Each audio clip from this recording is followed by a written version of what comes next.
vous avez posé les bonnes questions d'un point de vue éditorial. À quoi sert l'intelligence? Pourquoi on va l'utiliser? Et puis, est-ce que l'humain va avoir envie de ressembler à ces robots? Puisque les robots vont devenir omniprésents. Ils commencent doucement avec les Roomba, etc., les robots nettoyeurs et tout ce que vous voulez. Elon Musk, le patron de Tesla, a annoncé un vrai grand robot humanoïde qui fera 1m60, 1m70. Et il l'a annoncé pour dans quelques années. Il dit voilà, on va pouvoir avoir ça chez nous. Donc, à partir de là, qu'est-ce que l'intelligence? Qu'est-ce qu'on va en faire? Et surtout, la grande question que je pose dans ce livre, l'humanité va avoir un choix. On est à une croisée de chemin. Soit l'humain va vouloir ressembler à ces robots. Et on le voit, on dit souvent aux gens, oh, tu es tellement intelligent, ton cerveau c'est un ordinateur. Maintenant, il faut surtout pas dire ça. En fait, le cerveau, c'est bien plus qu'un ordinateur. Mais soit l'humain va vouloir ressembler à ces machines, comme Charlie Chaplin dans les temps modernes, faire les mêmes gestes, mais ça sera intellectuel, donc on le verra un peu moins.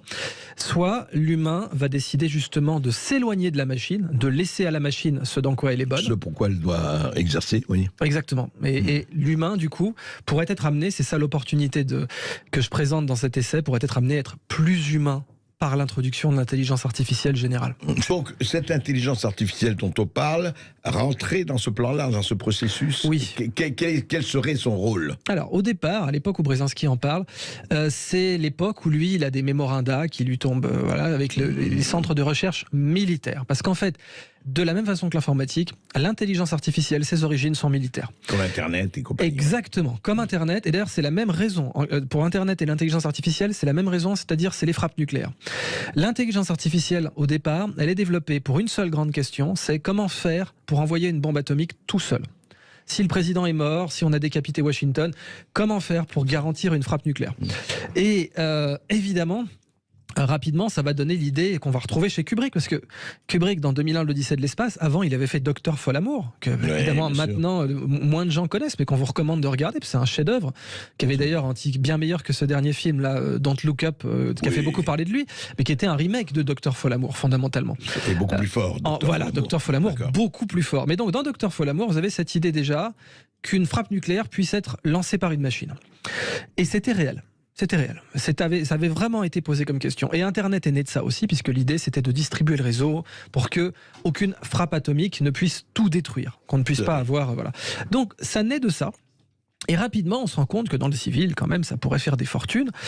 Mais on n'a pas les capacités informatiques dans les années 80 pour une IA du niveau de Stanley Kubrick, qui vous parle, qui vous comprend, qui regarde votre rythme cardiaque.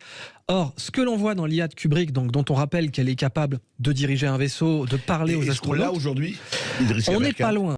Aussi, c'est un comportement presque humain, d'ego au poker, et ça existe déjà. Mais pas d'autocorrection de leur part, contrairement à l'humain. Si, mais elles étaient convaincues qu'elles s'autocorrigeaient, c'est ça le truc. Elles étaient convaincues qu'elles apprenaient comme Hal dans 2001, l'Odyssée de l'espace. Est-ce que c'est déjà valable dans d'autres domaines que la finance et les oui, parce que tout le sujet de mon essai, c'est de dire, en fait, écoutez, il y a eu l'irrigation dans l'Antiquité, l'âge de bronze.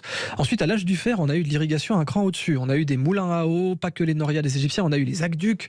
Les Romains, ils avaient tellement d'eau qu'ils pouvaient faire des batailles navales en plein Rome. Ils pouvaient remplir le Colisée d'eau et faire des naumachis. Et puis ensuite, on a eu donc bien plus tard le charbon, la machine à vapeur, le gaz courant. Donc on a eu l'eau courante, le gaz courant et le courant électrique. Courant parce que n'importe où, il y a une prise. Et donc, l'idée du bouquin, c'est de dire, on a l'intelligence courante aujourd'hui. On va l'avoir. Comme le gaz à tous les étages, comme l'eau chaude, on va avoir accès à alors ça va commencer par des majordomes typiquement, du genre réserve-moi un billet d'avion, on y est presque, mais ça peut aller beaucoup plus loin. Ça peut être choisis ma garde-robe demain, en t'informant sur internet, va sur... Demain j'ai une réception, prépare-moi le costume, etc. Voire même achète-le. Envoie mes mesures, voire même négocie-le, on peut aller plus loin. Tout ce qu'un majordome peut faire, l'IA doit pouvoir le faire. Mais évidemment, à l'échelle industrielle, on ne va pas s'arrêter au majordome, on va aller au général. On va aller à l'agriculteur. Et en fait, effectivement, il y a plein de métiers qui pourront être soit substitués, certains le disent, soit amplifiés. Et c'est ça l'idée. Il y aura toujours un humain, mais il aura un peu comme une meute de chiens, une meute d'IA qui pourront amplifier. En fait, il sera un pilote avec des commandes partout. C'est ça. Exactement. Et il va régler ça, et ça s'applique. Mais alors, est-ce que c'est le triomphe du tertiaire, mais aussi bien l'industrie, etc. Ça sera partout. Eh ben, bonne question, parce que il y a beaucoup de gens qui avaient essayé de dire ça sera juste le triomphe du tertiaire. Puis qu'est-ce qu'on a vu avec l'automatisation, la fabrication en Chine? On a vu au contraire un retour parfois à la production primaire de grande qualité. Et c'était pas tant un triomphe du tertiaire qu'un triomphe, un retour du qualitatif sur le quantitatif. On le voit là, tous ces Instagrammeurs. Avec l'intelligence Avec artificielle. l'IA, ça va venir aussi, parce que vous avez des IA qui peuvent vous aider à faire un plan masse si vous êtes architecte, par exemple. Typiquement. Et je cite un exemple dans mon livre. Il y a un bâtiment à Londres qui s'appelle le Walkie Talkie, qui est assez emblématique. C'est un bâtiment célèbre de Londres. Et il avait un problème, ce bâtiment, c'est que il est bon. Vous savez, c'est un peu le problème quand vous concevez un produit pour impressionner vos collègues. Enfin, c'est connu. Regardez un défilé de mode, vous dites mais personne porte ça. Bah oui, c'est parce que c'est pas fait pour toi, c'est fait pour impressionner un collègue. Quand les architectes tombent dans ce piège de faire uniquement des bâtiments pour impressionner un collègue, ils peuvent faire des conneries. Et le Walkie Talkie, en l'occurrence, il avait une surface concave, ce qui fait qu'il a fait fondre des Porsche Cayenne. Donc il y a des heures de la journée où il envoyait comme ça, comme une loupe sur une fourmilière, et il a fait fondre des Porsche Cayenne. Bah ça, une IA aurait pu l'empêcher. Alors, Idriss Aberkane, ce n'est pas, justement, votre livre, ce n'est pas l'intelligence humaine contre ou effectivement en danger par l'intelligence artificielle, c'est l'intelligence humaine doit utiliser l'intelligence artificielle, et vous avez appelé cette image comme un berger utilise les chiens de berger. Exactement. Donc dans l'essai, en fait, j'invente un terme, j'ai appelé ça Silicon Doggies, donc des chiens en silicium, et dire voilà. Après la vallée, les doggies. C'est ça, après la vallée, parce qu'en plus on voit que toute la vallée investit dans l'intelligence artificielle. Les plus gros financeurs de l'intelligence artificielle aujourd'hui, ce sont ce qu'on appelle les MAHA. Alors c'est les mots à la mode. Donc on dit plus les GAFAM parce que Google s'est rebaptisé Alphabet, parce que Facebook s'est rebaptisé Meta. Donc on dit MAHA maintenant, ça veut dire Microsoft, Amazon, Apple, Meta et Alphabet. Alphabet, c'est Google. Et Meta, c'est Facebook.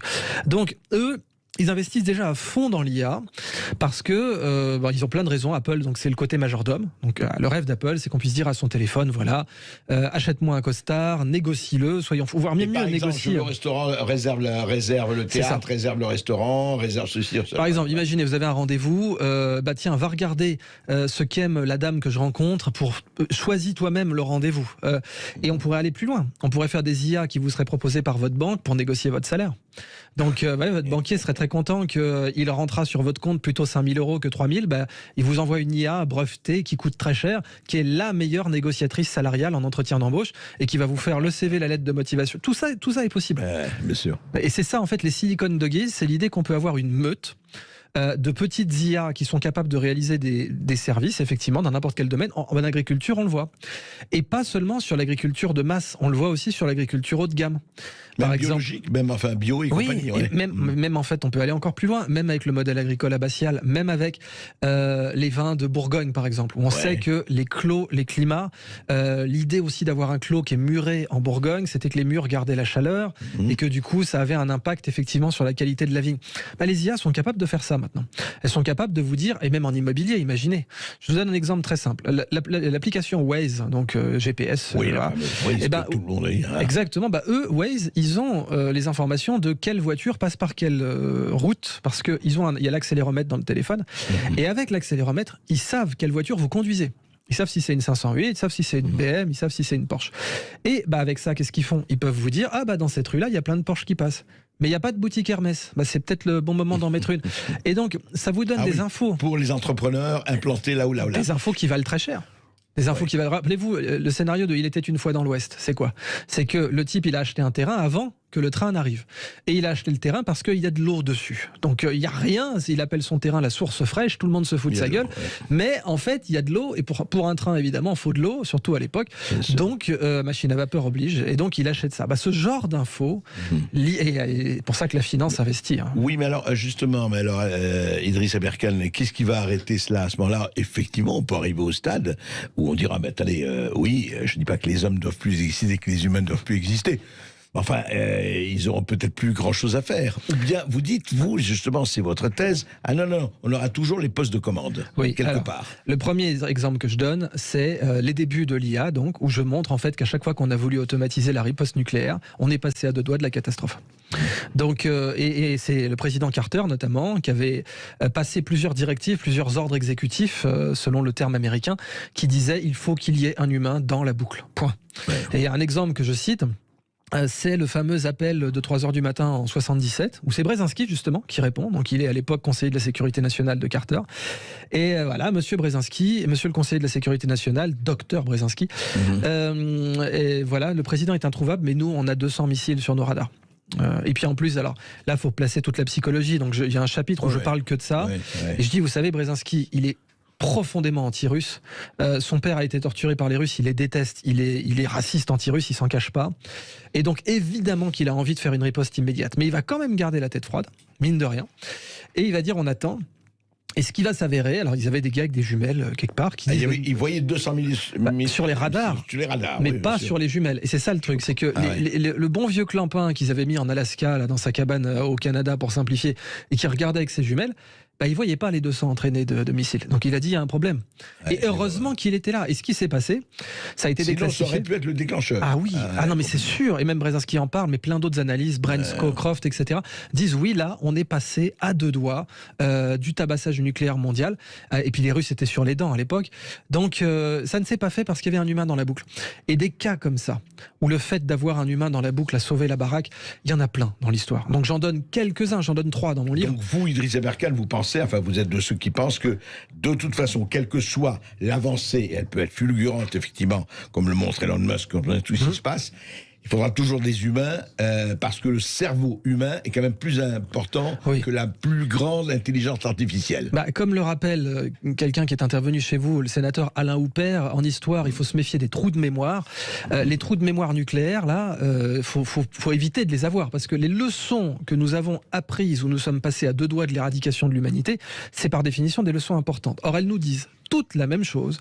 Si vous utilisez de l'intelligence artificielle, laissez un humain dans la boucle, toujours. C'est pas une option. Il faut toujours avoir un humain dans la boucle.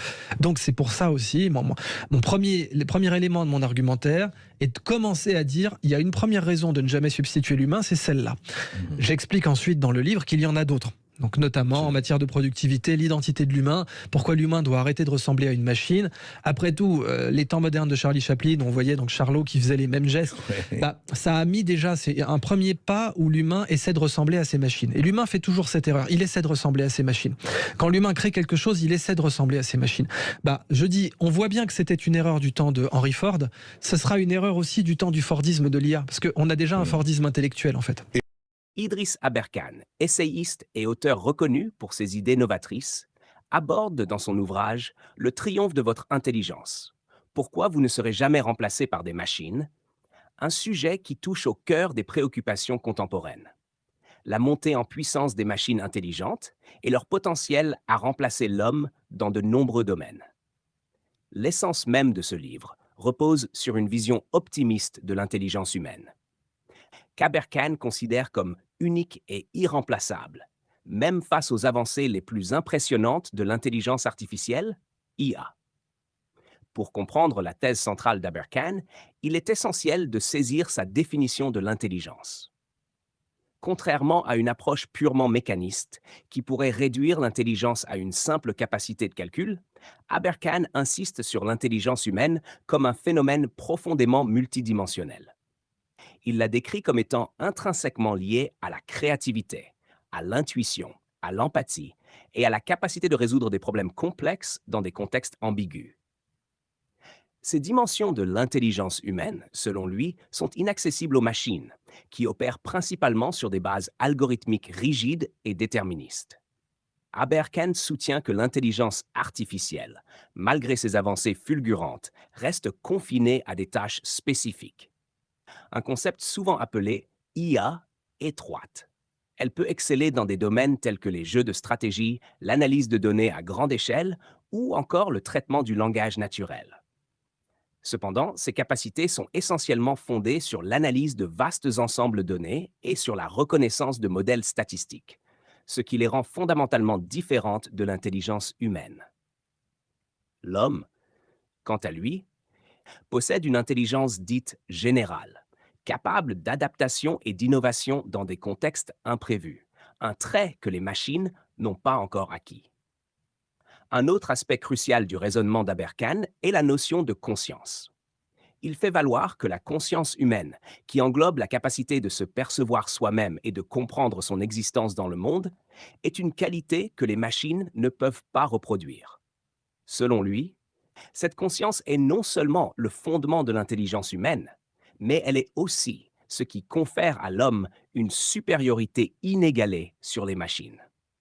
La conscience permet à l'être humain d'agir de manière autonome, de prendre des décisions basées sur des valeurs morales et de créer des œuvres artistiques qui expriment des émotions complexes et des perspectives subjectives. Cette dimension transcendantale de l'intelligence humaine est hors de portée pour les machines, qui ne possèdent ni subjectivité ni compréhension véritable de leur propre existence. Aberkan explore également l'idée que l'intelligence humaine est en constante évolution et qu'elle est façonnée par les interactions sociales, l'éducation et les expériences de vie. Contrairement aux machines, qui nécessitent une reprogrammation explicite pour apprendre de nouvelles compétences, l'homme est capable d'apprendre de manière continue et